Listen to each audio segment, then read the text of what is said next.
Welcome to the Statesboro Herald's 2014 Pigskin Pick'em, brought to you by Seasons of Japan Restaurant and Dr. Troy M. Lawhorn at Statesboro Oral and Maxillofacial Surgery and Dental Implant Center.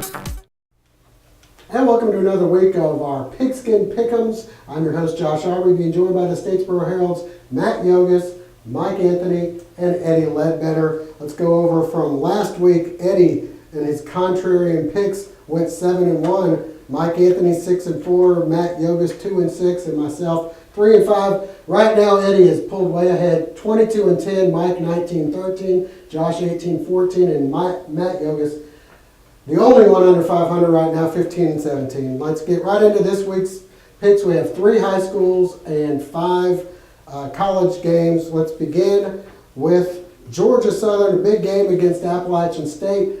This line, for some reason, is 18.5. I think Vegas is sick of taking a pounding with Georgia Southern, so they made it really high. Matt Yogus, your thoughts on Georgia Southern app? Okay, first of all, my theory on this game is the odds makers who have been putting together the Georgia Southern lines have all been fired. The new guy is afraid, so he's overcompensating.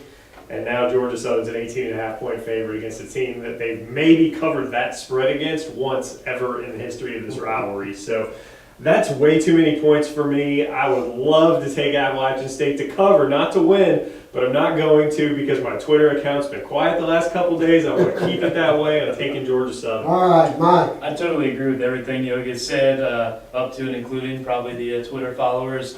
App State always makes a game out of this. There's plenty of times where Georgia Southern's been the better team, and yet it hasn't turned out that way on the field. That said, there's going to be about 23,000 people in Paulson. If Georgia Southern gets a lead, those students are going to call for blood. They'll run it up. Georgia Southern covers that spread. Wow, two Georgia Southern picks. Eddie.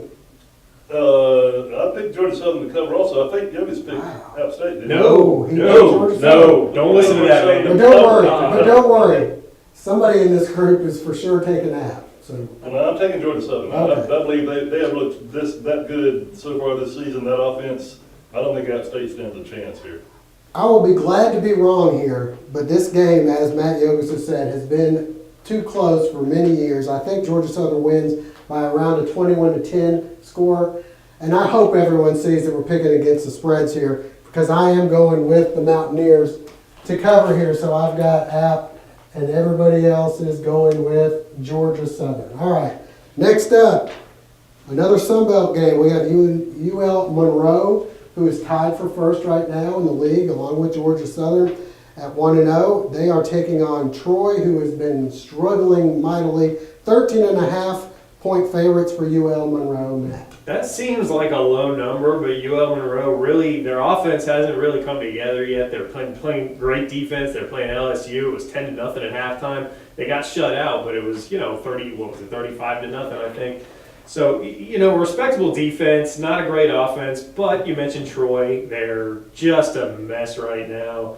Their coach, everybody wants him gone. He's been there for 46 years, I think. He's been the head coach of that program. So. Yeah, UL Monroe's going to cover the 13.5. Mike. Right now, the way Troy's going, you couldn't give them enough points. They should take some of those points on the Georgia Southern spread, kick them on over, and give them to Troy. If this was 21, I'd still take ULM. So Monroe, they're going to cover. Eddie. I can't argue with the logic there.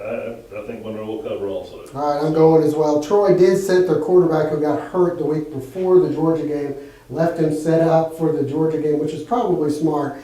Lord knows what the guy would be like now if he was still in there. Yeah, they're going to need the guy that lost to Abilene Christian. I'm going. Well, he got hurt actually and had to leave the Abilene Christian game. But I'm going with UL Monroe as well. We're all going ULM in this game. All right, so that could be good for Troy. Let's go with Georgia. Just pounded Troy. Speaking of Troy. Scored 60-some-odd points and covered the spread as well. This week they have Tennessee coming to call 17. Usually seems like a lot, but Tennessee has not been the Tennessee of old over the last few years. So 17 points at home, a noon kickoff Matt Youngis. Rocky Top will always be home sweet home to me. All right, Georgia's going to win the game. I think everybody in the country knows that. But Tennessee wasn't any good last year. They took Georgia to overtime. They should have won that game. I think Tennessee covers the 17. They probably only lose by 4. All right, Mike. Yeah, the SEC East is turning into a mess. All Georgia had to do was beat South Carolina. They didn't. Now it's back to being a free-for-all, which means Tennessee, whether they're right or not, thinks that they have a shot here. A win would go a long way, so they're going to give it an A-plus effort. I'm with Yogish. I don't think that'll be enough, but it'll be enough to get inside the 17. All right, Eddie. What do you got? I don't think so. If this game were at Tennessee, maybe so. But it being in Athens, I'll have to pick Georgia to cover that. I'm going to have to go with Eddie here, too. I'm going with Georgia to keep it rolling against Tennessee. This is, again, not the Tennessee of old. A noon kickoff, and I think they roll between the hedges by more than 17. So I'm going UGA. Eddie's going UGA. And in the middle, we got a couple of volunteers. All right, Florida State last week had to come from behind in overtime. Luckily, Clemson's field goal kicker they didn't have confidence in, went for it on 4th and 1. The game's in overtime. We had all the mess with Jameis Winston. Do they recover here against NC State? 19.5. We know what NC State has. They're undefeated right now, actually, at 4-0. 19.5. Is that enough points there, Matt Yogas? Battle of the unbeatens here, NC State, the worst game they played this year was against Georgia Southern. It was that 1-point game. They haven't really played anybody since, but they've won comfortably ever since. Old Dominion's got a pretty good team. They took care of business against them, beat them by 10. So, NC State's a lot better than people thought. I think there's too much turmoil going on at Florida State right now. I mean, it's not over. Whether or not Jameis Winston's playing, it doesn't matter. There's so much of a spotlight on that program right now. It's at NC State. I think Florida State probably wins this one by 18 points, so I'll take NC State to cover. All right, Mike. I think that Florida State's getting a little bit tired of hearing about how they're overrated, how Jameis Winston, isn't showing up, is more concerned about his public speaking duties in the lunchroom. I think that this is the week that they get it turned around, they get back on track. Jameis Winston proves why he's got a Heisman in his trophy case. They come out, they play their best game. That means NC State isn't even close. Eddie. I just think it's too many points, whether Winston plays or not.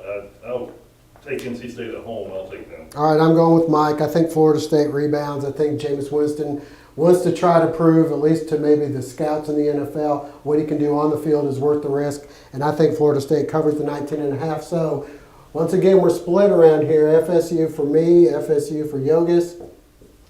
NC State for you. NC State. We got FSU, Mike. right. Mike is joining me with the FSU. All right, we got it. FSU and then NC State for the other two. All right, MTSU. Don't give my awful picks to Mike. No. MTSU, my alma mater, going up against Old Dominion, a team we're quite familiar with being Georgia Southern reporters and fans. So, Old Dominion actually a 3-point favorite at home. Taylor Heineke, the quarterback there, has shown his worth. Seems like he's been there for about 8 years. I think he's finally a senior. They're a 3-point favorite.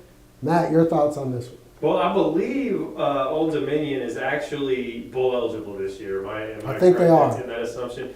That means Taylor Heineke has a lot to play for. He's had his heart broken in the FCS playoffs twice by Georgia Southern. He wants to play in the postseason.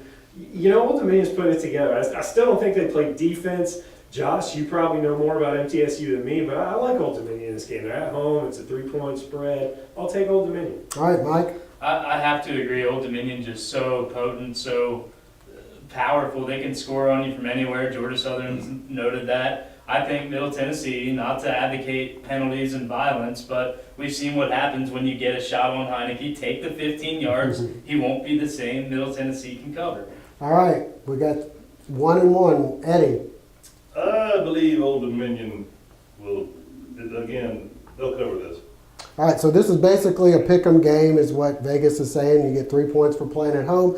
I think MTSU has been around for a while. They've got a solid team, but Old Dominion has something to prove. And Taylor Heineke in his senior year, and he's being like that. Take the over in this game as well. I'm taking Old Dominion. So we've got 3 Old Dominions, right?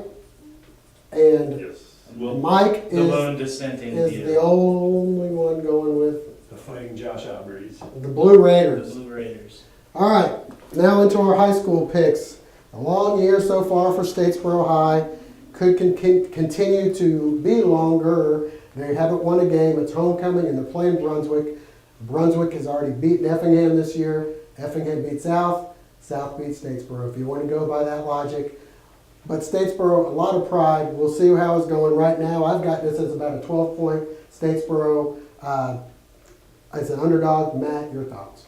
Brunswick is leading 9-3 in the fourth quarter. They're driving down the field into field goal range to kick a field goal, put the game away. Statesboro high, pick six, go for two, cover the spread, win the game. All right, Mike. I wish I could have that kind of confidence in the Blue Devils, but right now that offense just continues to not be there. Took another shot last week when Austin Kleinlein got a little dinged up. He should be back, but they still haven't been able to get much of a consistent ground game going, no consistent passing game. Brunswick, they're a good team, a lot of athletes. I think the Statesboro defense is going to hold it close for a while, but I just don't know if the offense can put up enough points. I think Brunswick will cover. Eddie. I'm still waiting for Statesboro High to show me something. I'm picking Brunswick. All right, well, Matt, as for your field goals and 9 points and stuff, Brunswick did not have a kicker on the roster for years, and they played Statesboro. They actually are kicking extra points now, which is nice to see. Touchdown and safety. But it could still be 9. It's going to be the 50-year reunion of the 1964 Statesboro Yes. High team. Some of them might suit up. They looked pretty indignant about Statesboro. They want to get back on that field. All right, I'm going with They the Blue Devils to cover, if not win. So it's me and Matt. Yogas going with the Statesboro High, and then Eddie and Mike going with Brunswick. All right, we got the Portal Panthers coming off a bye week. 2 weeks ago, they lost to ECI pretty badly. They were hanging around for a little while, but just didn't have it at the end. This week, they go to Herschel Walker High, Johnson County, perennially one of the tougher teams in that side of the sub-region. I've got this one as a 14-point Portal, getting 14. Matt, your thoughts on this one? Zach Walker high, right? Yeah, exactly. Portal's been sitting in the stew of that ECI game now for 2 weeks. They're hungry. They're going on the road. They kind of have a chip on their shoulder, I think. And Trent Thomas, the offensive weapon, Trent Thomas these days, as well as the defensive weapon. I like a very low scoring game in this one. I like Portal to keep it close enough to cover, and I would not be shocked if they won the ball. All right, Mike. I totally agree with Matt. Portal every year makes its spread on doing more with less. You give them a week off, they get a little bit healthier. Let's not forget, last year they were totally overmatched by Johnson County, who came in as a top 10 team, and Portal kept it close the entire way. That wasn't decided to the last minute. This year, Portal a little better, Johnson County taking a step back.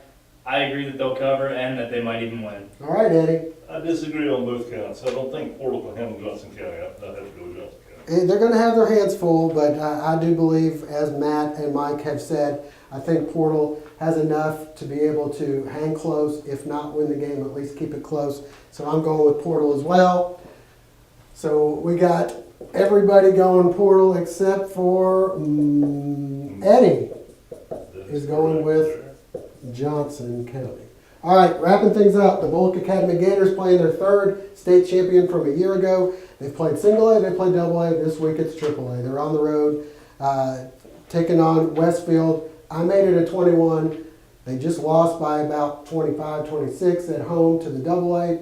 Matt, your thoughts on this one? If you're going to have an 11-game schedule and you're not going to have a bye week, don't play a state champion every week. I mean, let's get some cupcakes on the schedule. You know what I'm saying? Those were earlier in the year. Bullock Academy ran away with some. 21 points is a lot of points, but until they prove to me that they could beat a state champion, I got to pick against BA. No offense to the Gators. I think they've got some good things on offense, but I don't think they get a ton. Mike. Well, the good news is that these state champions are no longer residing in their region like Westfield was last year. That was a 41-0 blowout. The last few years, Westfield's been the one team that has been able to just stop Bullock Academy cold year after year. That option doesn't do much against Westfield. BA is definitely a stronger team this year than last year, but not strong enough for Westfield. I think that they cover that. You think Westfield's Westfield's going to covers? run away. Hey. BA can't quite keep up. Yeah, I think Westfield will cover that. All right, unfortunately, Gators, you can maybe use this for motivation, but we're none of us taking you this week. Coach told me that they'd have to play a perfect game in order to win this. I think they'd almost have to play a perfect game to cover the 21 with the way things have been going recently. But hopefully we're wrong. We're all pulling for the Gators. Well, for Matt Yogas, Mike Anthony, and Eddie Ledbetter, I'm Josh Lowry. We thank you for joining us this week for Pigskin Pick'em. Hope to see you again next week.